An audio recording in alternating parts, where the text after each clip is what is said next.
commencer du coup rapidement par Gillian côté HubSpot qui va vous parler effectivement d'HubSpot parce que ça reste un sujet de la partie notamment IA qu'on entend partout en ce moment. Qui est quand même un gros sujet ici pour aller chercher de la performance côté entreprise, pour améliorer l'expérience client. Enfin voilà, il y a plein de bénéfices dont il vous parlera. Donc on va vraiment déjà faire une petite aparté là-dessus. Et puis ensuite, on va assez vite passer sur du concret. Donc vous aurez potentiellement deux retours d'expérience qui du coup vous partageront vraiment des retours concrets de comment se passe un projet CRM, marketing, acquisition, fidélisation, c'est quoi les enjeux qu'on rencontre, comment se passe une bonne méthode, etc. etc. Donc ça, on le fera vraiment en mode interview, tous les trois ici. Et puis bien évidemment, l'idée, c'est d'être interactif, de poser des questions, de répondre à vos questions. Et puis après, on se laisse évidemment du temps pour échanger tous ensemble, répondre à des questions si besoin. Et puis voilà. Et puis on aura, j'espère, tous passé une bonne matinée. Voilà, donc normalement ça nous amène jusqu'à un programme, je pense, à 10h, 10h15, fin de présentation. Et puis après, on échange librement.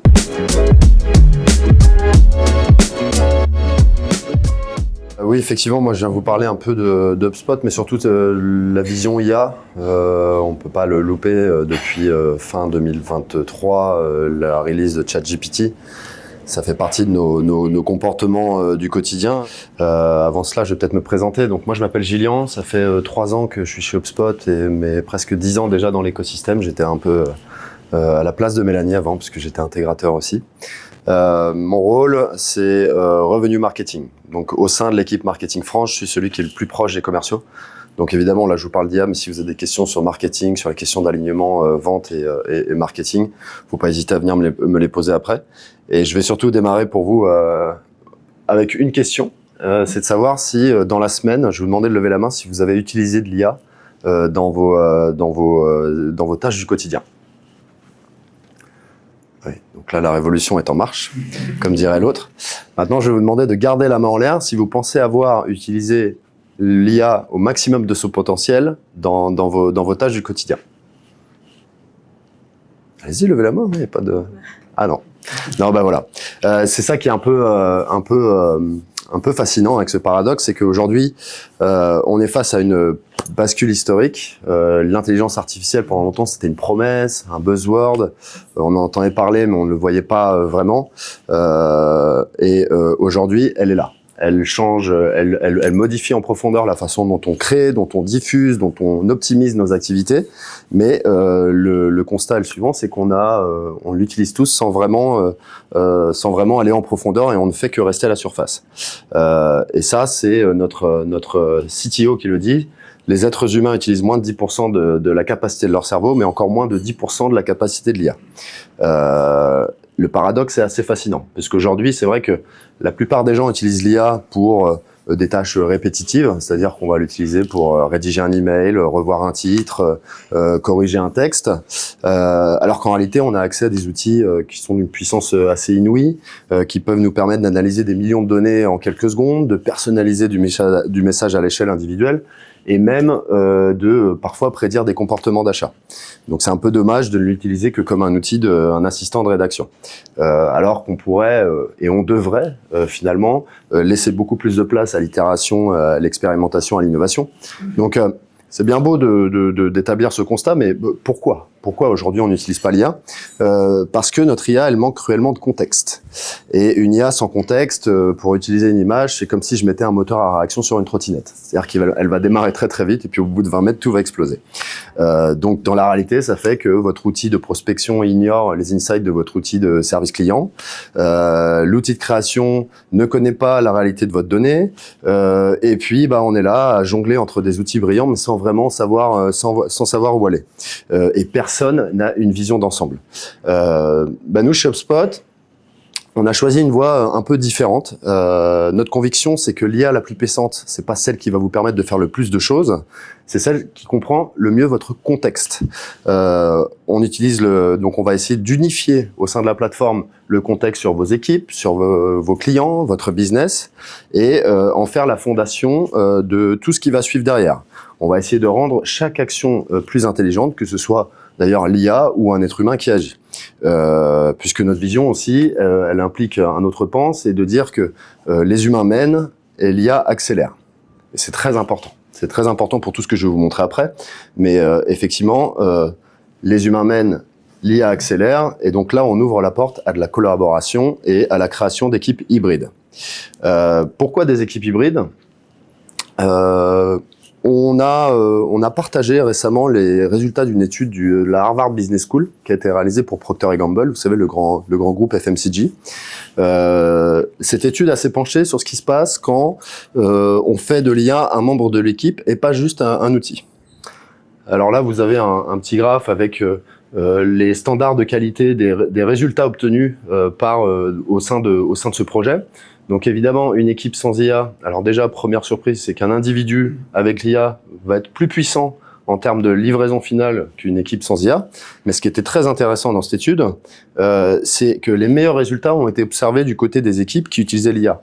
Donc le constat, il est sans appel, il faut penser hybridation. Si aujourd'hui, enfin demain, pardon, vous pensez à dire tiens, je vais intégrer des agents, je vais intégrer l'IA dans nos façons de fonctionner, il faut en faire des membres intégrants de vos équipes. Et qui dit hybridation, dit refonte complète des moyens de générer du business, puisqu'on est venu pour parler de business finalement. Et là, ça me permet d'introduire un nouveau concept. Alors, je ne sais pas si vous connaissez Inbound, qui est un peu la grand-messe d'HubSpot. Ça se passe au mois de septembre. L'année dernière, c'était à San Francisco. Et donc, l'année dernière, du coup, notre CEO, Yamini, a introduit le concept du loop. Loop marketing, loop business. Donc le loop, c'est un peu revoir complètement la façon dont on envisageait le business. Vous savez qu'un entonnoir de dire awareness, considération, décision, c'est un schéma qui va essayer de répondre à la réalité du business dans une ère propulsée à l'IA. Et en quelques mots, c'est un cycle en 4 étapes qui va influencer la façon dont on crée, dont on adapte, dont on amplifie et on fait évoluer nos messages et nos outputs business, évidemment. Je prends quelques secondes pour vous en parler. En première étape, donc, le loop, faut le suivre comme ça, hein, d'accord ? Exprimez qui vous êtes. Donc là, votre CRM, il contient toute votre connaissance client, d'accord ? S'il est bien, si la donnée est dédoublonnée, si elle est structurée. Donc, elle contient en fait la réalité de votre business et ce qui vous différencie aussi de votre concurrence. Vos belles histoires avec vos clients. Le reste du monde n'est pas au courant. Donc ça doit déjà commencer à construire votre point de vue unique. Et puis, une fois que vous avez ce point de vue unique, dans cette partie expression, l'IA va devenir votre partenaire créatif. Elle peut générer des dizaines de concepts de campagne en quelques secondes. Explorer des angles auxquels vous n'auriez pas pensé. Et puis, l'important, finalement, c'est votre expertise qui va donner la nuance. Je vous donne un exemple. Imaginons qu'on travaille dans une solution SaaS RH et l'IA va vous proposer 50 approches. Elle va vous demander, elle va vous dire, tu peux parler comment dire, tu peux parler de bien-être, de conformité, de productivité. Certes, mais c'est vous, puisque vous connaissez votre business, qui saurait que non, le sujet brûlant pour mes prospects, mes clients, aujourd'hui, c'est l'engagement de mes collaborateurs en télétravail. Bon, cette nuance contextuelle, comme je vous le disais, c'est l'humain qui va l'amener, c'est lui qui mène. L'IA va ne faire qu'accélérer. En deuxième étape, on va parler d'adapter l'approche. Et c'est là que l'IA va révéler sa vraie puissance. Puisque comme elle a accès au contexte complet de votre CRM, elle va pouvoir personnaliser votre message en temps réel pour chaque segment, pour chaque persona. D'accord ? Je reprends un exemple. Vous allez produire un article de blog.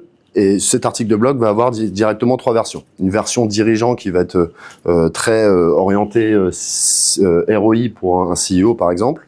Vous aurez une version utilisateur final qui va être plutôt un cas client, et puis une version avec des détails techniques pour les responsables des systèmes d'information.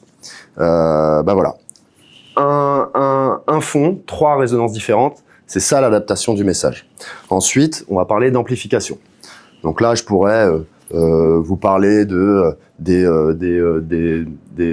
parcours d'achat qui se sont, depuis la crise sanitaire, calés dans le B2B sur ceux du B2C. Vos acheteurs, ils font leurs recherches non plus seulement sur votre site web, mais ils vont aller sur des réseaux sociaux professionnels, ils vont même aller sur Reddit. Ça, c'est très intéressant, mais je pense que si on doit parler d'amplification et de dire comment comment on fait arriver nos messages, il y a un point qui est super important, une stat qui a été partagée par Yamini justement au mois de septembre, c'est que 60% des recherches Google aujourd'hui n'aboutissent plus sur des clics. Pourquoi? Parce qu'on entre dans l'ère de ce qu'on appelle l'AEO. Est-ce que, à main levée, vous avez déjà entendu parler de ça? AEO, GEO. D'accord. Bon, vous avez connu jusqu'ici le SEO, c'est-à-dire qu'on essayait d'optimiser notre contenu pour être référencé dans les moteurs de recherche. Là, aujourd'hui, les gens ne font plus leur recherche sur leur moteur de recherche. C'est directement sur ChatGPT, sur Claude, sur Notebook, etc.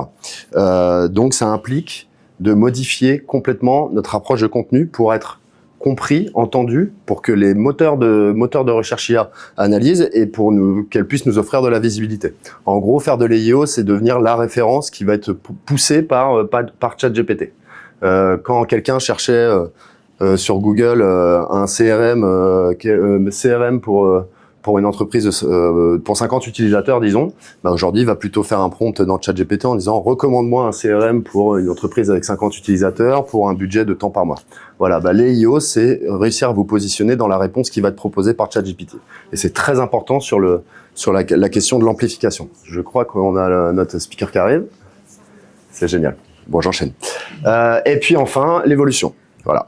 Le loop apprend en continu. D'accord. Et nos campagnes s'améliorent automatiquement, les messages s'affinent et vos ciblages vont se préciser.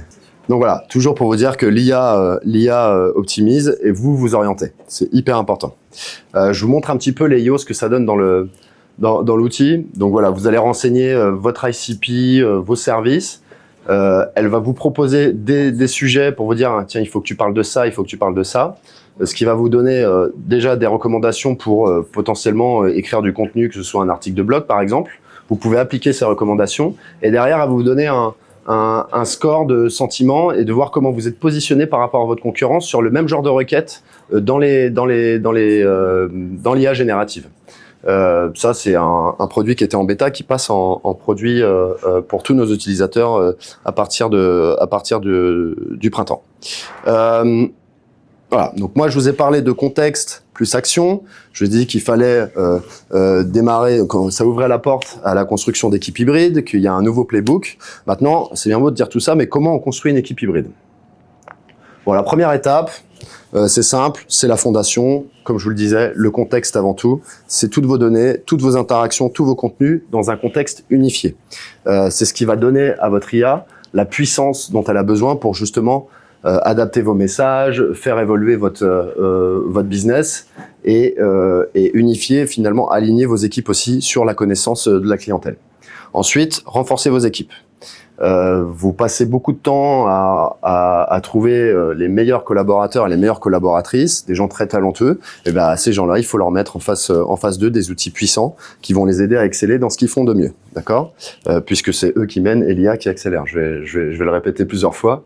Donc une fois qu'on a unifié le contexte, qu'on a mis à disposition des outils puissants, on va pouvoir commencer à parler de monter des équipes IA. Et là, quand on parle d'équipes IA, on parle du déploiement d'agents, d'assistants qui vont travailler aux côtés de vos équipes pour aller plus loin et plus rapidement. J'en ai choisi 3 pour aujourd'hui. Déjà l'assistant Breeze qui est déjà disponible, donc qui vous permet dans votre système de parler discuter en langage naturel. Breeze Assistant, c'est comme une super secrétaire. Il va savoir quand votre prochain meeting arrive, il va vous donner tout le contexte qui entoure ce meeting, il connaît tous les recoins de votre CRM et il apprend. Moi, ce que j'apprécie particulièrement, c'est qu'il apprend à travailler avec vous au fil de son utilisation. Et puis des agents. Pour démarrer, j'ai pris le Customer Agent, donc j'ai une petite vidéo. Le Customer Agent, ce serait une sorte de concierge insomniaque qui accueille tous les visiteurs sur votre site web, d'accord? Et même sur d'autres canaux. Voilà, c'est parti. Donc, il est très facile à déployer, à setuper.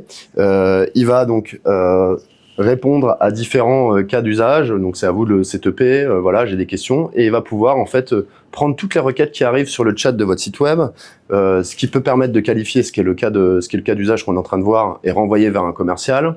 Et puis, il va vous dire, où vous en êtes en fait sur la résolution de vos tickets, etc. Et à chaque fois avec une réponse personnalisée. Une réponse personnalisée, c'est une réponse qui a accès au contexte, même la donnée, ce qu'on appelle la donnée cachée, la donnée qui est dans les reports d'appel, qui va être dans les emails, qui va être dans des tickets. Bon, voilà, c'est ce qui fait le mieux, c'est de vraiment accompagner, que ce soit un prospect, un client, et rediriger vers le bon être humain in fine. Le deuxième que je voulais vous présenter, c'est un membre plutôt de l'équipe Ops, on va dire, sujet qui grossit en fait en termes stratégiques dans les entreprises aujourd'hui. C'est le Data Agent. C'est un agent qui dort pas beaucoup non plus. Lui, avec un prompt très simple, là sur le cas d'usage qu'on a, il va voilà, un prompt en langage naturel. Je veux dire, tiens, est-ce que tu peux m'ajouter sur ces entreprises-là les 3 concurrents principaux? Donc, il va créer directement un champ dans votre CRM. Vous n'avez pas besoin de passer par un développeur ou d'externaliser, entre guillemets. Et puis, il va donc créer ce nouveau champ qui va remplir dynamiquement et il va aller, pareil, chercher partout, que ce soit sur le web, que ce soit dans les documents qui sont cachés, en fait, dans vos conversations avec vos prospects ou avec vos clients, la donnée pour mettre à jour en continu votre CRM et toujours le maintenir le plus informé possible. Dernier cas d'usage, c'est l'agent de prospection. Lui, c'est pareil. Il va tirer le meilleur parti de votre donnée et puis il va essayer de maîtriser au mieux le contexte de vos prospects. Donc sur l'exemple, on va donc on le setup, on va aller prendre des contacts qu'on a rencontrés à un événement, par exemple. Donc on va lui demander de choisir un sample, un échantillon. À partir de là, c'est comme un membre de l'équipe. Je veux dire, moi j'ai besoin que tu appliques cette cadence-là. Donc comme vous avez un nouveau commercial, je dis voilà, la séquence ce type c'est celle-ci. Donc là, on va quand même vérifier si on est à l'aise avec son approche. On peut adapter le ton, évidemment. Et ce qui est intéressant avec le prospecting agent, c'est que demain, il y a une nouvelle information qui tombe dans un contexte startup. Il y a une levée de fonds.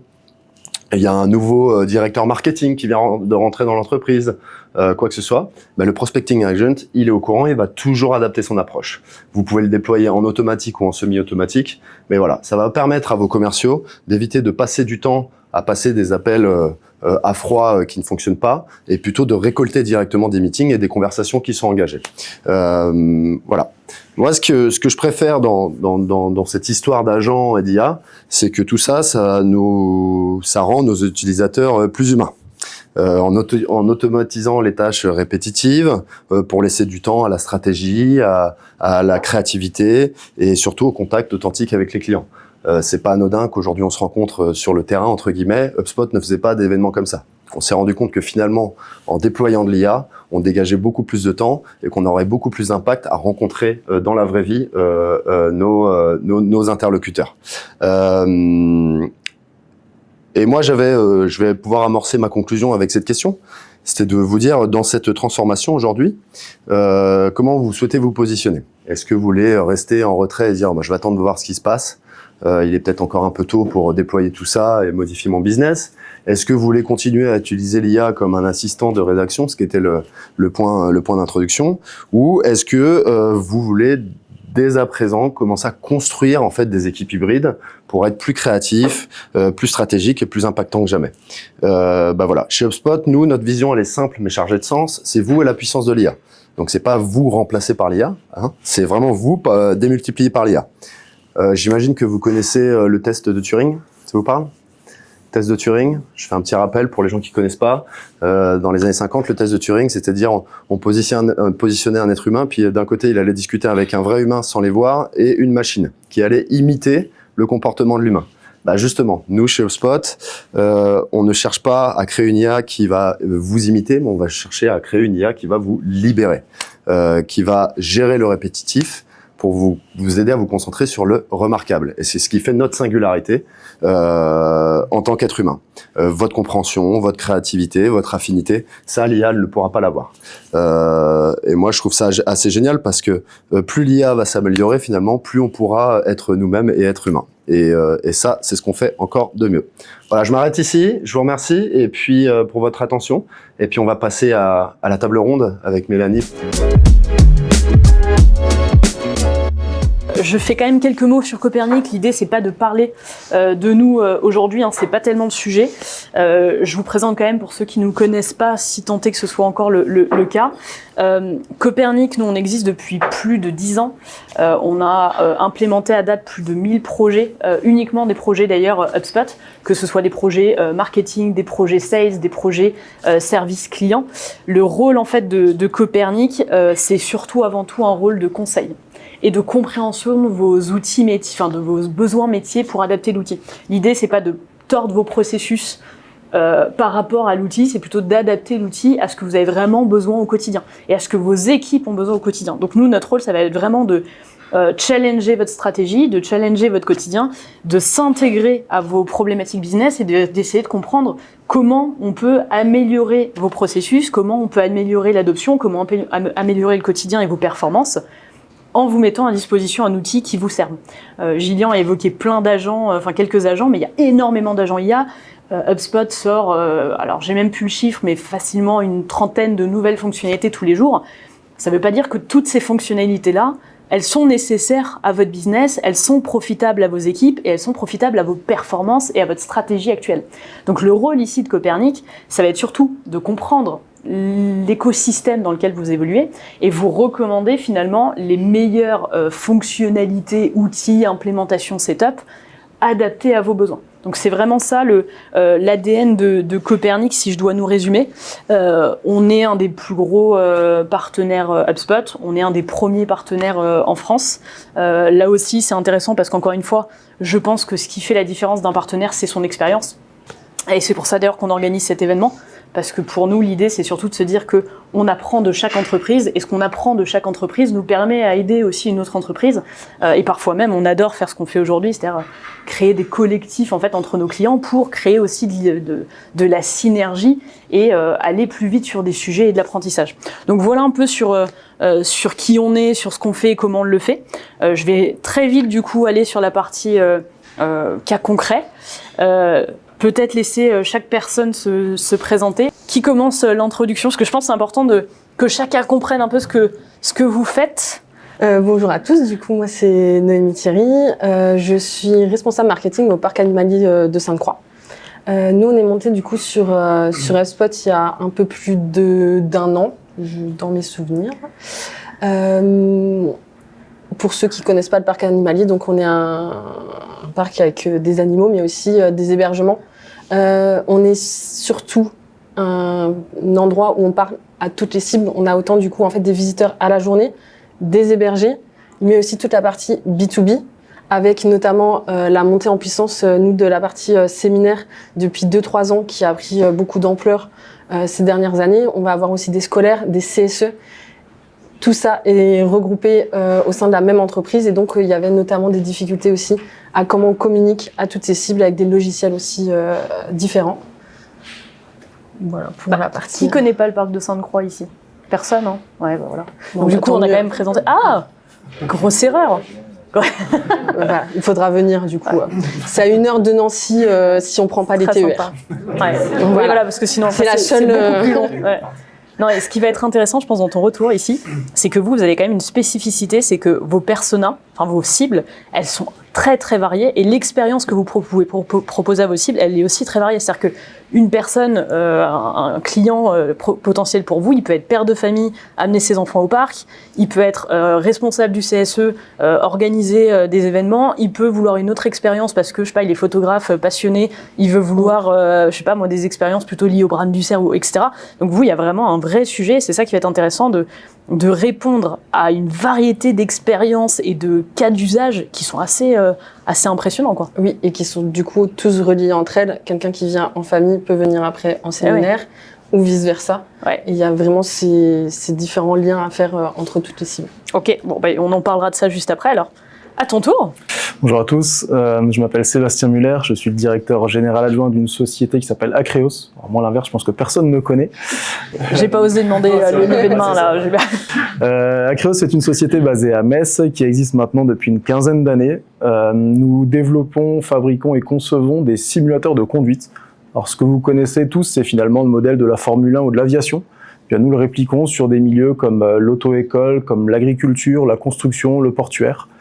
Pour vous donner quelques chiffres, Acreos aujourd'hui c'est une 60aine de collaborateurs. Nous avons exporté dans 40 pays du monde environ 2000 machines. Et ces machines, on est assez fiers de ce chiffre, ont formé l'année dernière plus de 250 000 personnes par l'intermédiaire de nos propres clients. Donc nous, les enjeux du CRM, ça a été ces 40 pays, parce que finalement la culture, les informations, la qualification est assez disparate. Les secteurs d'activité sont assez variés également. Donc le CRM a été un vrai outil structurant pour nous. Donc je pense que ça fait partie des sujets que tu évoqueras dans tes prochaines questions. Ok, et ben on peut commencer déjà sur le... Moi je trouve que ce qui est important déjà d'évoquer, c'est le pourquoi. C'est-à-dire que pourquoi on se retrouve à se dire, ok, j'ai besoin d'un outil, parce que potentiellement on a connu une situation depuis pas mal d'années. Qu'est-ce qui fait qu'on se dit, ok, je vais changer d'outil? Alors tu vois, peut-être on peut commencer de ton côté. Moi je m'étais dit, tu vois, alors je sais que vous, un de vos vrais défis, c'est l'acquisition. C'était quoi concrètement le gros défi sur l'acquisition, l'expérience client, la rétention, qui vous a poussé à vous dire, ok, il faut qu'on s'équipe d'un outil et il faut qu'on change la situation? Nous, du coup, déjà, le fait d'être dans le tourisme, on dépend d'énormément de choses. On dépend de la météo, on va dépendre aussi de la situation actuelle du pays, parce que quand il faut faire des choix, le loisir va sûrement être mis de côté, etc. Donc, il fallait absolument trouver aussi une solution pour comment en fait communiquer au mieux pour que les gens se disent c'est à Sainte-Croix, c'est le choix va être Sainte-Croix. Et face à tout ça, en fait, on s'était rendu compte que nous, avec notamment justement toutes nos cibles, on avait des logiciels différents pour chaque cible. On en avait un pour tout ce qui va être séminaire, un autre qui est pour celui qui va venir juste à la journée en individuel, un autre logiciel pour celui qui vient à l'individuel mais qui fait une expérience nature, et encore un autre logiciel pour les hébergements. Ce qui faisait qu'il y avait très certainement des liens entre toutes ces personnes-là. Il y a quelqu'un qui venait sûrement à la journée et qui allait revenir en séjour, mais on ne le savait pas. En fait, on ne connaissait pas nos clients en tant que tels. Donc, c'était compliqué de pouvoir communiquer ensuite avec eux pour leur envoyer le bon message. Donc, en prenant en fait un CRM, ça a vraiment été de se dire on va essayer de regrouper tous les logiciels dans un seul, pouvoir faire les liens entre et du coup avoir vraiment ce côté meilleure connaissance de nos clients pour pouvoir mieux leur parler et pouvoir aller chercher aussi d'autres clients, parce qu'en les connaissant eux mieux, on va pouvoir aller chercher d'autres cibles qui sont similaires. Ok, donc l'idée là, c'est vraiment de te dire, j'arrête d'avoir une donnée qui est éparpillée, je centralise ma donnée pour avoir une connaissance de mon client qui est unique, qui est totale et qui est complète, et je peux utiliser cette donnée-là pour finalement m'acculturer ses comportements et utiliser vraiment cette data qu'aujourd'hui je connais pas parce qu'elle est éparpillée, quoi. C'est ça, c'était le premier enjeu, c'est de se dire il faut qu'on connaisse nos clients, parce que quand on les connaît pas, ça va être compliqué après, et ensuite de pouvoir améliorer et développer cette culture aussi par la suite, avec toutes les possibilités qu'un CRM peut apporter, et que même l'utilisation au quotidien nous montre que on peut gagner du temps aussi sur certaines tâches. Ça, c'était aussi notamment sur la partie rapport d'analyse, parce que c'est pareil, le fait d'avoir plein de logiciels, nous c'était manuellement tout le monde qui allait voir ses stats de la semaine, etc. sur tous les logiciels. Ça représente énormément de temps, notamment pour une personne dans l'entreprise, où en fait le fait de tout regrouper sur un et avoir des rapports automatisés permet de gagner vraiment énormément de temps aussi. Ouais. Et puis c'est vrai que vous, le sujet numéro 1, ça reste ton expérience client. Enfin, le plus important pour le parc, c'est l'expérience client. Et du coup, l'expérience client, ça passe par la connaissance de ton client. C'est ça. Ok. Alors, je sais que toi, de ton côté, Sébastien, c'était un peu différent. C'était pas tellement... Alors, évidemment, les sujets d'acquisition, on les a tous, tout le temps, parce que l'entrant de pipe, les prospects, les clients, c'est ce qui nourrit tout. Mais vous, c'était plutôt un sujet à l'inverse de transformation commerciale de ton côté? Oui, je veux dire qu'on avait deux principaux objectifs. Le premier, alors la problématique était un peu le même, c'était que les données entre les leads, la prospection, les clients, l'après-vente, tout ça, c'était dans des logiciels séparés. Donc effectivement, pour avoir de la continuité, tenir aussi les promesses qu'on peut faire aux prospects jusqu'à la vente et l'après-vente, c'était des choses qui étaient difficiles puisque l'information était assez disparate. Il y avait aussi une notion d'efficience, beaucoup de choses manuelles à faible valeur ajoutée. Ça faisait vraiment partie des objectifs de la transformation avec l'intégration de HubSpot. Le deuxième élément clé pour nous, c'était le suivi de certains indicateurs, alors que ce soit des indicateurs très opérationnels, des indicateurs de pilotage, des suivis d'objectifs. Là aussi, la donnée étant un peu partout, finalement, elle est nulle part. Et donc, on perdait beaucoup de temps à tout agglomérer avec des choses qui étaient des fois moyennement fiables. Donc, effectivement, ça, c'était le second objectif pour nous, d'intégrer un CRM comme HubSpot.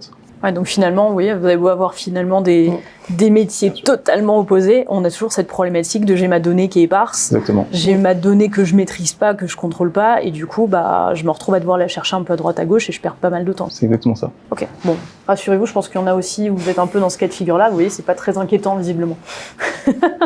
Du coup, ce que je me suis noté pour la suite, je trouve c'est aussi intéressant de voir un peu concrètement HubSpot, l'outil, peu importe, comment il vous a aidé sur vos différentes phases. Et du coup, que ce soit l'acquisition, la transformation commerciale, la fidélisation, de ton côté, ici côté parc, parce qu'encore une fois, pour vous, comme tu l'as dit, votre sujet majeur, ça reste l'acquisition, et après évidemment la transformation et fidélisation, mais l'acquisition, en quoi HubSpot, toi, ça t'a vraiment aidé sur cette partie pure acquisition ?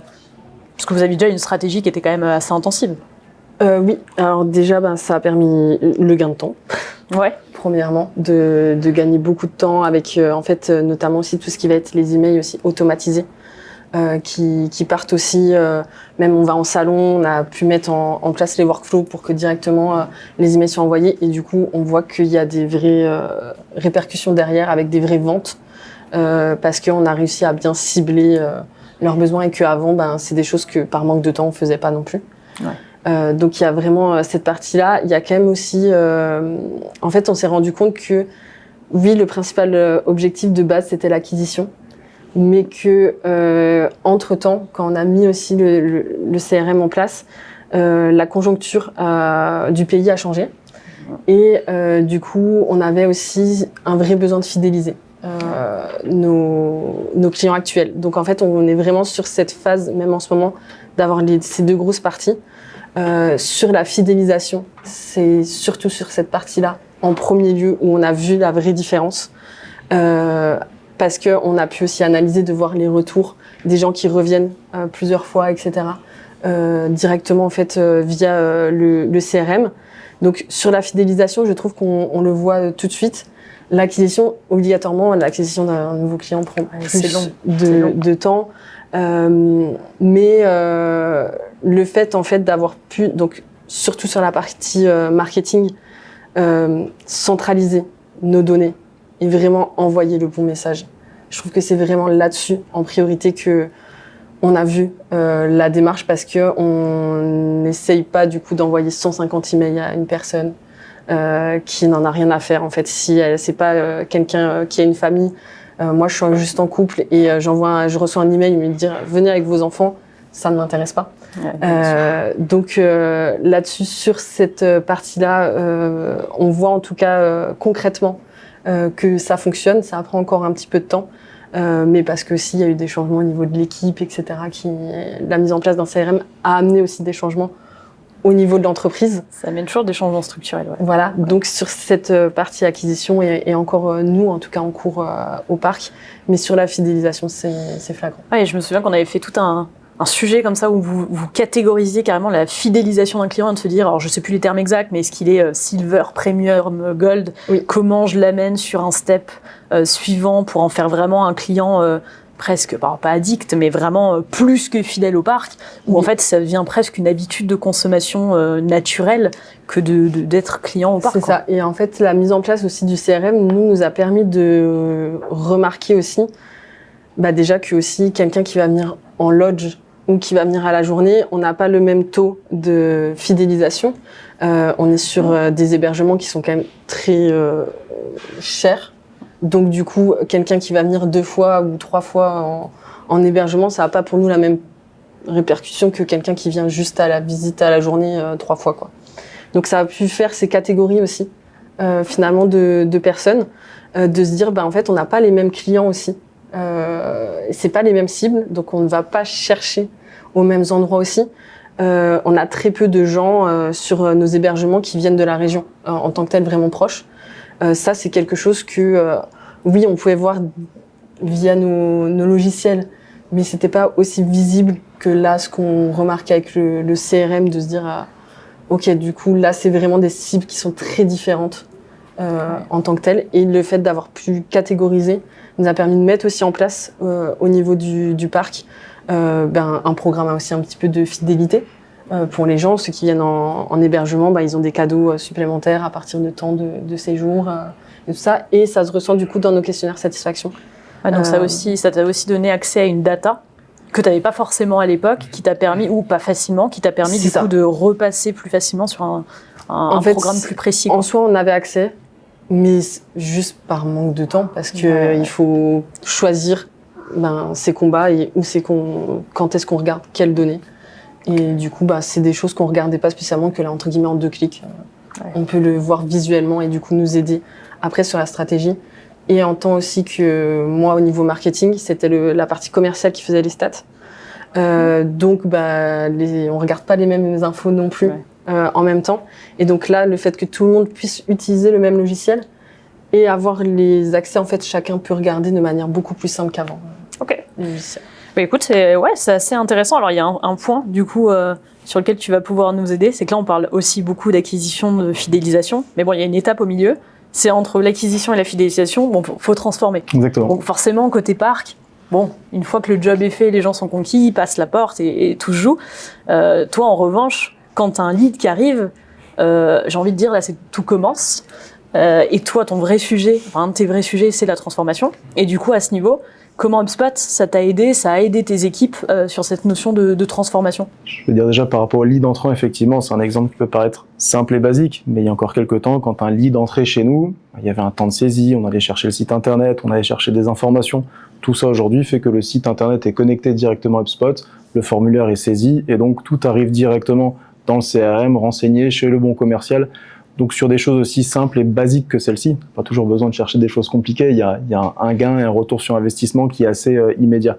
Et c'est vrai que ces éléments-là, comme le disait Gillian tout à l'heure, c'est des petites choses simples mais qui permettent de gagner du temps, de dégager du temps à plus forte valeur ajoutée pour les équipes.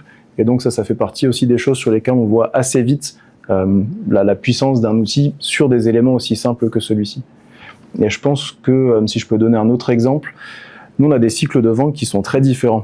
Si on travaille avec une auto-école, si on travaille avec une très grande industrie comme Stellantis par exemple, ou alors si on travaille avec des lycées ou des CFA à l'autre bout du monde, ça peut aller d'une décision qui se prend en quelques semaines, voire en quelques années.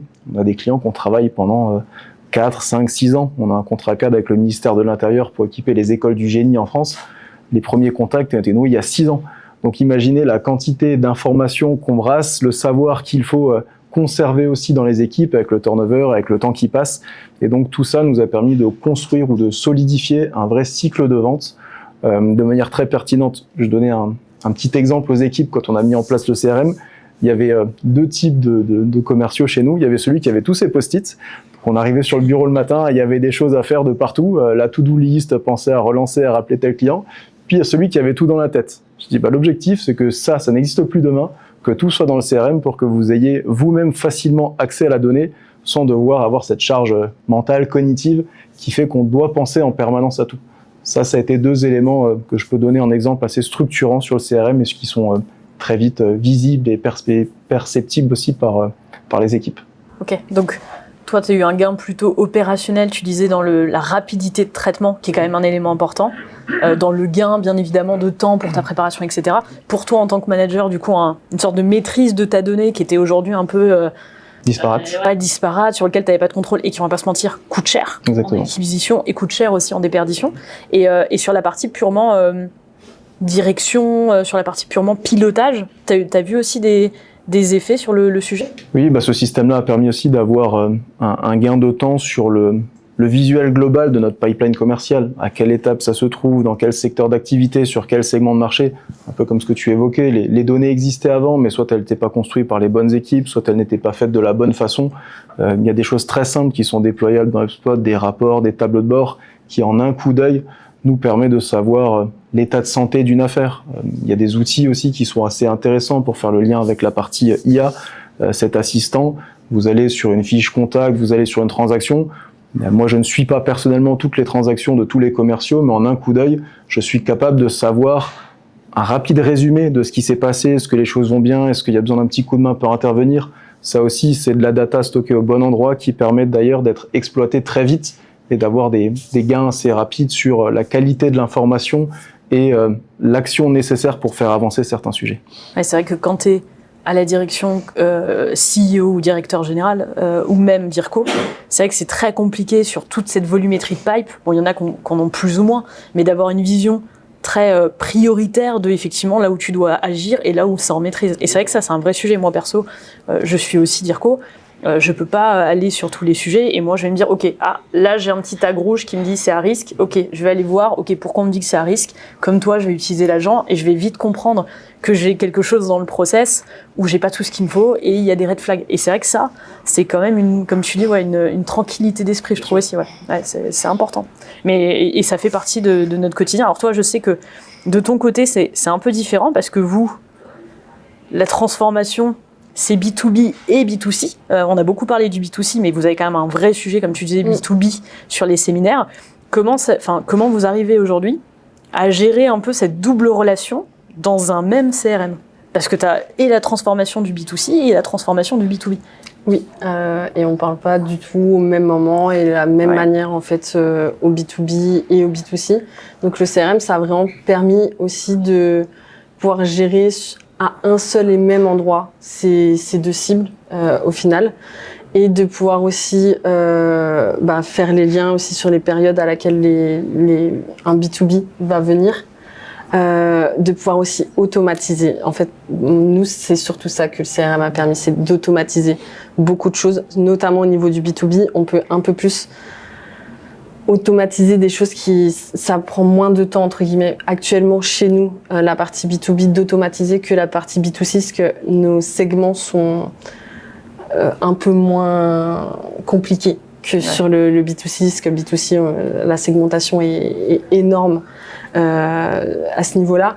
Mais il y a vraiment des vrais impacts de pouvoir en fait se dire que oui, ils vont envoyer un premier message. Alors déjà aujourd'hui, il y a une information, elle va me disputer parce que c'est la responsable séminaire et que ce n'est pas encore sorti, mais voilà, on va avoir un nouveau site internet B2B qui va sortir, nous de notre côté. Spécifique Super. Pour le B2B, ce qui nous permet aussi de pouvoir relier tout notre site internet au CRM, et donc que toute notre data l'ensemble de la data va remonter du coup demain sur le CRM. Donc le client, il envoie un message via le site internet, ça va arriver sur le CRM.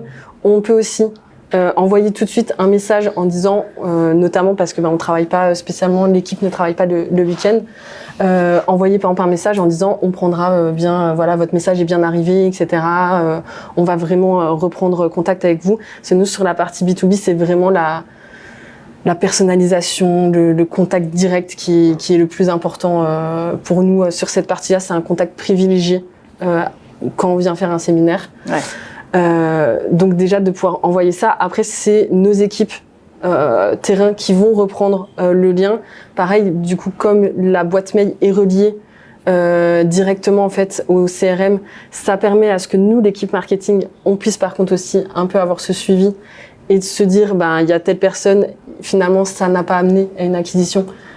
Eux, ils ont renseigné pourquoi. Donc, par rapport au pourquoi, on leur envoie un email à eux quelques temps plus tard en disant, vous n'avez pas pu venir pour des raisons budgétaires, mais là, en fait, on a une nouvelle offre séminaire avec qui est un peu moins élevée. Donc là, en fait, et on voit que les gens nous recontactent après par rapport à ça. Et c'est vrai que d'avoir le suivi jusqu'à la fin aussi de leur séminaire. Et ce qui est super intéressant, c'est que du coup, tu peux exploiter ma data de moi, Mélanie, maman d'un petit garçon, pour pouvoir, moi, DIRCO, avoir un message qui me parle pour moi amener mes équipes commerciales sur le parc. Ça, c'est quand même aussi intéressant parce que mine de rien, on vend pas à des machines, on vend à des humains qui ont un parcours, qui ont des sensibilités. Et toi, tu connais la sensibilité des gens de par l'approche qu'ils ont au parc et tu peux l'exploiter et l'utiliser pour ta partie B2B, quoi. Oui. Et du coup, l'équipe B2B peut utiliser aussi toutes les données que tu as réussi à récolter sur le contenu, le sur comportement. Des individuels aussi, de se dire, eux, ils sont ciblés là et en fait, vu que aussi le CRM va chercher aussi beaucoup d'informations par lui-même ailleurs, faire le lien, dire il travaille dans telle boîte, ça peut être intéressant pour nous, ça peut être un futur contact, donc on va aller le contacter lui directement et personnellement aussi. Ouais. Donc il se sent aussi beaucoup plus engagé parce qu'il se dit on est venu me chercher moi et pas l'entreprise de juste, voilà, ça m'intéresse comme ça. Ouais, puis c'est bête, mais quand tu l'appelles, comment va votre fils, ça fait quand même tout de suite la différence. Bon, peut-être pas dans les 2 premières phrases, mais, non, mais ça fait toujours la différence dans un échange humain, quoi. Okay. Et d'avoir ce vrai lien, et nous, ça nous a permis de voir aussi que, au final, il y a beaucoup de gens qui viennent en individuel et qui viennent après en séminaire, ou vice-versa. Ouais. Chose que tu voyais pas ou tu supposais pas avant, en tout cas, t'avais pas la date. Et on aurait peut-être plus vu ça dans ce sens-là aussi. Ouais. De se dire que c'est des gens qui viennent en individuel et qui après font la proposition à leur entreprise. Et au final, il y a beaucoup de gens aussi à l'inverse qui sont venus parce que aussi on a des grosses boîtes qui viennent avec des gens d'un peu partout et donc qui ont voulu faire découvrir ça à leur famille derrière. Qui viennent après avec leur famille parce qu'ils ont dormi dans les lodges. Mais bon, quand on dort dans les hébergements avec nos collègues, c'est pas la même ambiance que quand on est en. Ça dépend des collègues. Ça dépend de la proximité. Ouais, effectivement. Voilà. Ok. Et alors là, du coup, on en a déjà pas mal parlé de la fidélisation. Alors, je sais pas si toi, tu avais des éléments à rajouter parce que j'allais te demander, tu vois, en quoi ça t'aide sur la fidélisation. Peut-être la question que je peux peut-être réorienter qui est intéressante, c'est en quoi ça t'aide sur la génération de revenus. Parce que qui dit fidélisation chez vous, dit générer un maximum de revenus avec toutes les expériences que vous avez sur une seule personne. Comment l'outil, là, il t'aide vraiment sur cette génération de revenus ? Et ben du coup dans le côté fidéliser et surtout nous ça va être sur les produits annexes au final parce qu'on va dire que notre client du coup il est déjà venu mais il y en a plein qui viennent juste pour visiter le parc et qui savent pas trop toutes les activités qu'on a et c'est vrai qu'on peut leur proposer une large gamme quand même de produits annexes supplémentaires et donc c'est là-dessus que nous on va aller essayer de les chercher un peu et de les titiller. On va avoir du soigneur d'un jour. Vous êtes venu, en fait, on voit aussi que vous avez pris des billets enfants. Donc, comme c'est des billets enfants, on vous cible aussi sur certains contenus en tant que tels, parce qu'on sait l'âge. Notamment aussi dans les hébergements, on a un peu plus cette facilité on demande un peu plus d'informations quand les gens viennent en hébergement. Donc, on va avoir plus d'informations sur l'âge des gens, ce qui a pour moi ce qui nous permet à nous de pouvoir mieux cibler. Et donc, on va essayer d'aller chercher surtout les produits annexes. Ouais, donc tu dis aujourd'hui, tu as tes 2 canaux qui sont le parc et les lodges, les habitations. Et en fait, toi, tu as toute une panel d'expériences derrière que les gens ne connaissent pas. Et en fait, tu vas te servir de ces 2 canaux d'acquisition pour derrière augmenter le revenu avec tous tes autres services annexes. Le bras du cerf, le soignant d'un jour. Moi, j'ai tout découvert maintenant parce qu'il y a des clients. Il y a plein de trucs que je connaissais pas. Et la politique RSE, les formations RSE, etc. Enfin, moi, j'avais trouvé ça génial. Et c'est vrai que même moi, je supposais pas tout ce qui pouvait être accessible. Et c'est vrai que ça, c'est un super point de te dire comment je peux proposer les bonnes expériences annexes à des personnes qui n'en ont même pas conscience, quoi. Oui, et nous, ça nous a permis aussi, notamment sur les réseaux sociaux. Ouais. C'est quelque chose qui pour nous est très important chez nous. Ça nous apporte énormément de visibilité. Et en fait, le fait de connaître aussi mieux ce que les gens attendent, nos messages sur les réseaux sociaux ont aussi changé en fonction parce que la personne responsable du coup peut utiliser les informations de HubSpot et ce qui en ressort pour aussi l'amener sur des réseaux sociaux où on a un peu plus de difficultés sur des réseaux à savoir si on parle vraiment bien à la bonne cible, etc. On arrive à tirer profit aussi à ce niveau-là. Et le fait que ça soit relié aussi, nos réseaux sociaux sont reliés à HubSpot, donc on peut voir que la personne, en fait, elle a d'abord cliqué, elle a mis un j'aime sur le post Instagram où il y a un loup. En fait, en soi, on peut s'en servir dans la suite aussi en se disant, ça veut dire qu'il est attiré parce qu'après, on a vu qu'il allait aussi sur notre site internet, sur la page aussi des loups, mais il n'a pas converti. Là, on va aller essayer de le chercher. Donc, chaque action, chaque comportement t'amène à classifier quelqu'un dans un centre d'intérêt et du coup aller le pousser sur ton expérience associée. Et toujours avec une logique de je suis dans la personnalisation, je fais bien les choses. Une personne qui allait voir 20 fois un truc sur le loup, je vais pas lui proposer une expérience du brame du cerf, quoi. Ouais, voilà. Okay. On se dit que ça n'intéresse pas, ou au contraire, de se dire nous on veut qu'il revienne, ok, il est intéressé par ça, mais il connaît notre produit. On va essayer d'aller sur un produit similaire, notamment aussi au niveau de nos saisons. Si quelqu'un qui vient à Halloween, c'est une énorme période pour nous. Mais en fait, on avait un problème, c'est que les gens venaient beaucoup moins sur les vacances de printemps. De se dire, ok, on sait qu'ils aiment Halloween, ils viennent pour cette ambiance d'Halloween. On va refaire, nous, la même chose, la même ambiance sur les vacances de printemps. Donc, on va leur pousser le message des vacances de printemps. Ah, super. Et comme ça, on les fidélise sur l'ensemble de notre année. Ouais. Donc toi, c'est vraiment une problématique, comme tu disais, génération de revenus annexes. Alors toi, je sais que de ton côté, la fidélisation, elle est un peu différente, parce que toi, ton vrai sujet numéro 1, c'est déjà le suivi de l'opération, du service, d'utilisation de tes produits. Je pense que toi, ta vraie obsession à date, c'est surtout cette satisfaction-là. Oui, effectivement. Par rapport à ça, ça a aussi créé du lien entre les équipes. Je peux citer un exemple. Ça arrivait de temps en temps que nos commerciaux de terrain, on se dit tiens, j'ai ce client-là qui a fait une acquisition d'un simulateur, je vais aller voir si tout se passe bien, je vais lui rendre une petite visite très sympa. Puis quand on arrive sur le terrain, on se rend compte finalement qu'il y a un gros souci, il y a quelque chose qui va pas, il y a un vrai sujet technique en cours. L'information, elle existait chez nous, mais elle était dans 2 outils différents. Aujourd'hui, quand le commercial il va aller sur le terrain, le premier réflexe qu'il a, c'est d'aller voir HubSpot, parce que chez HubSpot, on a aussi intégré le système de ticketing hotline. Donc dès qu'un client va appeler, ça retombe automatiquement sur sa fiche.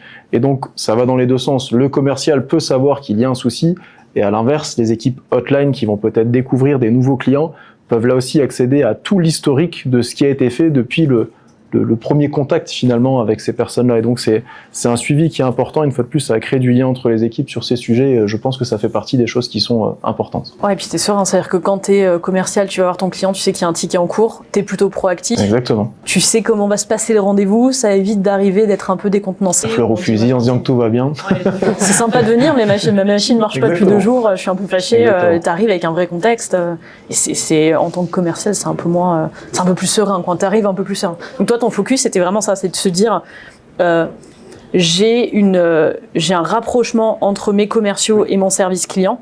Comme ça, j'ai un relais de mes commerciaux qui vont sur le terrain, qui peuvent aider et relayer la communication du service client, avoir la visibilité. Et par contre, le service client qui, lui, a des outils qui permettent aussi de gagner du temps et d'apporter une visibilité sur l'avancement. Et d'assurer la continuité entre, une fois de plus, ce qui a été promis, ce sur quoi on s'est engagé, l'objectif d'avoir ce simulateur, parce que finalement, un peu comme ce que vous faites chez Copernic, nous, c'est une transition, c'est un changement. Acquérir un simulateur, c'est comme acquérir un système d'e-learning, un nouvel outil informatique. C'est bien beau, ça doit être le meilleur du monde, mais si on ne sait pas l'intégrer dans ces processus, l'acquisition ne va pas être pertinente. Et donc, cette qualité de service de suivi, elle est très, très importante chez nous. Et donc ça a permis effectivement de renforcer cette structuration et de pouvoir continuer cette histoire qu'on a créée très tôt avec un client ou un prospect. Et tu avais des sujets de priorisation aussi des tickets, ou au contraire des tickets qui venaient souvent chez toi, qui engorgeaient un peu tes équipes, mais en fait c'est des questions un peu récurrentes que tu pouvais traiter facilement, mettre des ressources pour désengorger un peu tes équipes. C'était des sujets, c'est la priorisation, le gain de temps, ou pas tellement, c'était vraiment un sujet de centralisation. C'était plutôt la centralisation de la donnée, mais une fois de plus, ça crée plus facilement des passerelles. Quand on sait qu'il y a un souci, qu'on va demander au commercial d'intervenir, finalement, la donnée, elle est accessible facilement, je peux le voir, je te fais un petit résumé, voilà le lien du ticket, et le commercial, il peut rentrer en scène, désamorcer une situation, avec une fois de plus les éléments accessibles assez facilement. Et par rapport aux revenus complémentaires, c'est un peu moins les choses sur lesquelles nous, on va avoir un intérêt, mais on a aussi connecté le système d'emailing. Donc avant, on envoyait des emailings via des outils qui fonctionnaient très bien, mais le retour sur information était assez difficile à avoir. Là où, de la même façon, le commercial, il se déplace, il sait que son client, il a eu un emailing, il sait qu'il a passé un peu de temps dessus, tiens, il a regardé telle nouveauté, telle vidéo, ça fait tout de suite un sujet de discussion un peu plus facile, plus précis aussi, qui permet potentiellement d'aller chercher une vente complémentaire ou de pouvoir proposer quelque chose. Là où avant on fonctionnait un peu à l'aveugle, entre guillemets, il y avait le service com qui gérait ses emailings, donnait les quelques stats classiques du taux d'ouverture, mais finalement c'est pas très intéressant et concrètement on ne peut pas en faire grand chose. Là on a passé un cap, il y a encore certainement bien d'autres à franchir, mais en tout cas c'est une étape qui est assez intéressante, aussi bien pour l'équipe communication, qui palpe un peu mieux le concret finalement de ces actions, que les commerciaux qui sont une fois de plus contents d'avoir le contexte, la donnée, et puis de pouvoir tout connecter finalement au centre du client. C'est quelque chose qui a du sens et qui est vraiment important pour nous. Et c'est vrai que tu parlais, d'aller visiter ton client, mais c'est-à-dire qu'en fait, ta préparation de ton rendez-vous avec ton client, elle est 360, elle est rapide. C'est-à-dire si tu utilises bien ton outil, et avec l'IA qu'a évoqué Gillian tout à l'heure, en une question, tu as les tickets en cours où on te les résume, et tu as effectivement les derniers centres d'intérêt où tu dis « Ah, il a regardé ça, donc mon objectif, je vais le voir, je lui parle du ticket, je lui parle de tel sujet. » Bon, sans être dans un truc très mécanique, mais en fait, ton rendez-vous, il est déjà prêt quasiment automatiquement. On est plus pertinent, plus efficient, et tout ça avec finalement quelques secondes de préparation, puisque notamment par ces outils assistants IA, c'est assez intéressant de voir à quel point il peut les synthétiser de manière performante, pertinente, et donc de tout de suite avoir la bonne information, bien synthétisée une fois de plus, sans devoir aller la chercher dans différents canaux et certainement avec une qualité bien moindre. Ouais, et alors tu évoquais un sujet, c'était mon sujet d'après, figure-toi, c'était la conduite du changement, où tu disais que toi, il y avait un sujet de conduite du changement avec tes clients. Comme tu l'as dit, un CRM, c'est de la conduite du changement. Et alors toi, de ton côté, comment du coup, t'as réussi à faciliter la conduite du changement, l'utilisation d'un outil, parce qu'un outil, ça coûte relativement cher, ça coûte encore plus cher quand il n'est pas utilisé. On oublie toujours que la base, c'est l'usage avant tout et l'adoption avant tout. Et ça, c'est pas toujours une étape si facile, c'est pas juste de la formation. Comment tu as réussi à passer cette étape-là ? Je pense qu'il y a deux réponses à ça. La première, c'est qu'on essaie de faire en sorte de très tôt inclure les équipes dans les processus qui nous permettaient de qualifier la liste des spécifications, le cahier des charges tel que nous, on voulait l'intégrer dans le CRM. Ça, c'est un premier point clé qui a fait que finalement, lors de la formation, les équipes étaient tellement contentes de voir que bon nombre d'informations, de choses un peu compliquées étaient grandement facilitées aujourd'hui, que l'acquisition vers le nouvel outil a été faite très très facilement. Ça s'est fait vraiment de manière très très naturelle. Et je pense que ça, c'est un premier point clé qui a facilité le changement et l'appropriation de ce nouvel outil. Le deuxième point, et je le souligne aussi, c'est la qualité du travail qui a été fait par Copernic et par Camille notamment, qui nous a accompagnés dans toute cette phase-là. C'est qu'il y a eu une vraie phase d'audit en amont. Cette phase d'audit, elle nous a fait réfléchir à certains sujets. On avait nos idées, peut-être pas toujours les bonnes, et l'avantage, c'est qu'on a pu se challenger aussi, nous, vis-à-vis de votre retour d'expérience. Et ça, c'est quelque chose qui a été très structurant pour nous, ce qui fait qu'au final, j'en reviens à cette formation finale. C'était pas une formation, c'était juste une rapide présentation du nouvel outil, parce que comme on avait déjà tout réfléchi, pensé en amont, que les choses étaient très structurées, ça a été vraiment quelque chose de très fluide et de très facile. Donc, C'est vrai que tu soulignes un point qui est important, c'est que beaucoup trop font cette erreur-là, c'est-à-dire que souvent les managers veulent gérer ce cadrage parce que ont la sensation d'avoir une connaissance du métier et une prise de hauteur qui fait que le projet va aller plus vite. Mais en fait, être manager, c'est pas vivre le quotidien. Et du coup, des fois, tu peux avoir ce risque où, une fois que tu le mets dans les mains finalement des utilisateurs finaux, si tu les as pas intégrés dès le départ dans le cadrage, si t'as pas compris vraiment leurs enjeux quotidiens, tu peux passer un peu à côté justement de l'essentiel. Et si l'outil répond pas à des besoins concrets immédiats, l'adoption, elle commence déjà un petit peu. L'adoption d'un nouvel outil, pour moi, elle se fait dans les 5 ou 10 premières minutes. Si dès le début, effectivement, les équipes ne voient pas ça comme quelque chose qui va accélérer, pour reprendre le terme qui a été utilisé tout à l'heure, leurs travaux, mais plutôt comme un frein, comme plus d'administratif, comme compliqué techniquement, vous sortez les rames. Et je pense que la formation et les premiers mois sont assez longs. Si dès le début, ils arrivent à voir la valeur ajoutée, que ça va leur apporter, en quoi ça va les aider finalement dans leur quotidien, il y a une grande partie du travail qui est faite très rapidement. Et je sais que toi, il y avait un vrai sujet, il y avait 2 sujets qui étaient très importants pour tes commerciaux, on a vraiment essayé d'y répondre très vite. C'était la partie gestion des tournées qui était quand même un vrai sujet pour eux, et la partie devis. Et c'était vraiment des choses sur lesquelles on était dans le projet très attendu. Et c'est aussi quelque chose qui a facilité les choses pour toi que de leur mettre à dispo déjà 2 premières réponses un peu immédiates. C'est vrai. C'est un des éléments qui a aussi fait le choix vers HubSpot. Il y a d'autres CRM sur le marché qui sont certainement très intéressants et très performants pour leur cas d'usage. Ce que moi j'ai apprécié, c'est que HubSpot a par exemple un système intégré de gestion de devis. On fait des devis un peu compliqués dans beaucoup de secteurs d'activité, dans beaucoup de langues, avec des choses des fois un peu particulières. Et ce module-là ne répondait pas à notre attente. Par contre, HubSpot est ouvert aussi vers l'extérieur et vers d'autres systèmes. Et donc là, on a trouvé un autre logiciel qui fait très bien le job, mais qui est synchronisé avec HubSpot dans les 2 sens. Et donc là, l'avantage, c'est qu'on a pu pousser cette utilisation-là, tout en gardant notre objectif qui est premier, que toute la donnée soit centralisée dans le CRM.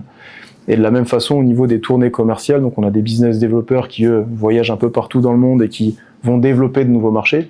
Mais on a aussi effectivement des commerciaux de terrain qui gèrent un secteur ou un pays. Et donc là, on a aussi connecté HubSpot à un outil qui leur permet en un coup d'œil de savoir où sont situés leurs clients, leurs prospects, et de cette façon d'optimiser grandement les tournées commerciales. Ou alors, comme on l'a tous connu, j'ai un rendez-vous le matin, je pensais qu'il se terminait à 11h, à 9h, j'ai fini. Plutôt que de se dire je retourne à l'hôtel et puis je vais faire du télétravail ou je m'arrange comme je peux, là sur le téléphone, ils ont cet outil qui leur permet très rapidement de regarder autour d'eux, vers quel prospect, quel client ils peuvent rebondir pour optimiser là aussi leur journée de travail. Donc là aussi, c'est des petites choses, mais qui ont fait gagner beaucoup de temps, beaucoup de tranquillité d'esprit et de performance pour les équipes commerciales. Ok, c'est cool. Bon, au moins, adoption réussie du coup. C'est cool, c'est le bon mot. C'est bien. Bon, on est content. Et alors toi, de ton côté, l'adoption, parce que ça aussi, c'était quand même une belle révolution. Enfin, vous aviez en plus à l'époque plutôt vous de votre côté des outils très spécifiques, très métiers. Et là, on passe sur un outil où ça peut parfois faire peur, un peu généraliste, un peu SaaS, que tout le monde utilise. Tu vois, on a toujours cette phrase de oui, mais nous c'est pas comme les autres, notre business est très complexe, il est très spécifique. Comment on passe tu vois, sur un outil de ce type-là et comment on garantit l'adoption? Comment c'est passé pour vous? Nous, il y a eu 2 phases. En soi, il y a la partie, on est d'abord monté sur la partie marketing. Ouais.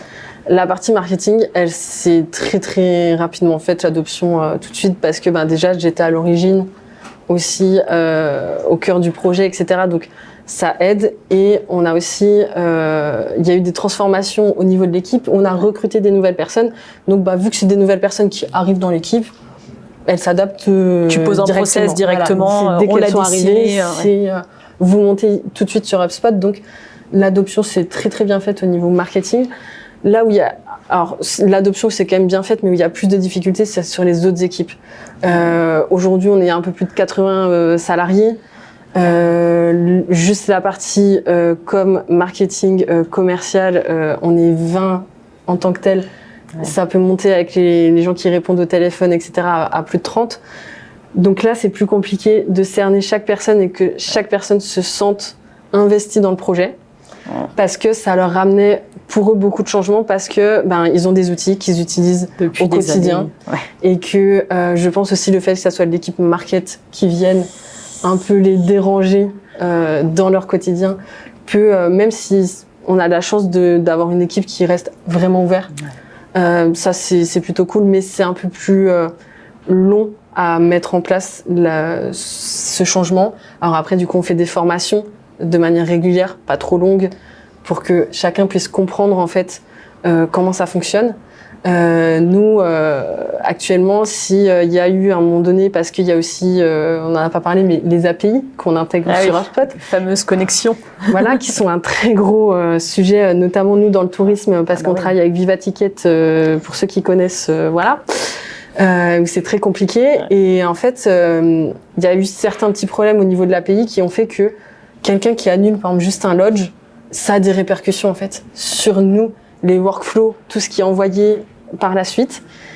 Et ça, le fait que 30 personnes intègrent que juste une annulation peut avoir une vraie répercussion sur l'ensemble, en fait, d'un logiciel, ça a eu du mal à se mettre en route, mais avec des process et des formations pour leur montrer concrètement ce qui se passe dessus. L'impact, la plus-value. Et aussi leur expliquer la suite, ce qui va leur apporter du coup, comme tu disais aussi, le gain de temps, que par la suite ça va arriver. Alors, il y a 2 phases, c'est soit on leur montre et du coup ils veulent que ça soit immédiatement, sauf que ça se passe pas comme ça, ou alors le côté où justement ça les motive à se dire « Ah, ça va être cool quand je vais être concrètement au quotidien dessus, je vais pouvoir, effectivement, ça va m'amener des changements, mais ça va être positif pour moi. » Donc ça a été vraiment pour toi le sujet numéro 1, c'est la démonstration de la valeur derrière pour qu'ils comprennent la valeur de l'effort qu'on leur demande. Parce que c'est vrai que toi, la donnée que tu utilises, elle est partout.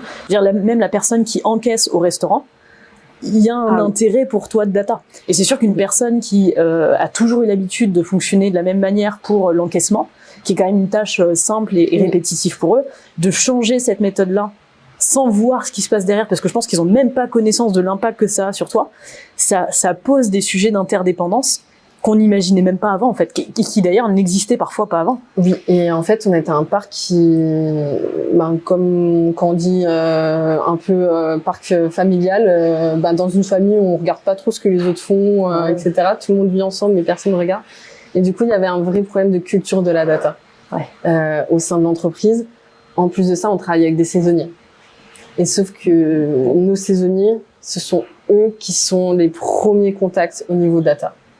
Et donc du coup, c'est aussi chaque début de saison pouvoir leur expliquer que juste, on a eu le problème cette année, on a dû peut-être l'expliquer plusieurs fois, mais à la fin, ça a été compris, que juste un code postal, c'est de la data en fait énorme précieuse par la suite. Ouais. Et en fait, on leur a expliqué, c'est plus dans ah bah oui, mais en fait, on nous pose toujours cette question-là. Oui, mais si tu avais renseigné ce champ-là, je prends un exemple, les abonnés. Tous nos abonnés, il y avait pas, ils ne savaient pas en fait les avantages qu'ils avaient. On a mis en place aussi d'autres avantages au cours de l'année. Ils n'étaient pas au courant. Et on nous dit oui, à l'accueil, tout le monde, personne ne sait. Ils nous demandent toujours c'est quoi nos avantages et du coup ils râlent parce qu'ils savent pas. Oui, mais en fait, ce qu'ils faisaient, c'est que pour tous les abonnés, en fait, ils mettaient une seule adresse email parce qu'ils voulaient gagner du temps et du coup ils le faisaient pas. juste de l'avoir montré que s'ils mettaient les adresses mail de tout le monde dedans, en fait, nous, on leur envoyait les informations. Mais ils ont vu du coup concrètement ce que ça a donné. Du coup, donc chez vous, il y avait vraiment un vrai sujet de processus aussi, de rappeler, de poser les processus qui à l'époque étaient très simples et nécessitaient peut-être pas d'être posés, et aujourd'hui qui sont un peu différents et qui doivent être posés pour qu'à la fin tu aies la data dont tu as besoin. Donc c'est sûr que c'est pas des changements anodins, et encore une fois, c'est des choses qu'on suppose peut-être pas au démarrage d'un projet, quoi. Non. Bon, et en tout cas, l'idée, pour conclure, parce que je vois le temps qui passe, en tout cas, j'espère que, on va pas se mentir, l'idée, c'est que ça ait de l'impact et du résultat, parce qu'on fait pas tout ça pour rien. En général, on fait ça pour avoir un gain à la fin. Du coup, le gain, si vous deviez résumer vraiment une phrase, le gain que vous avez eu, vous, immédiat, immédiat d'ailleurs, peu importe, ou à plus long terme, que vous avez constaté qui est vraiment notable pour vous, ce serait quoi à date ?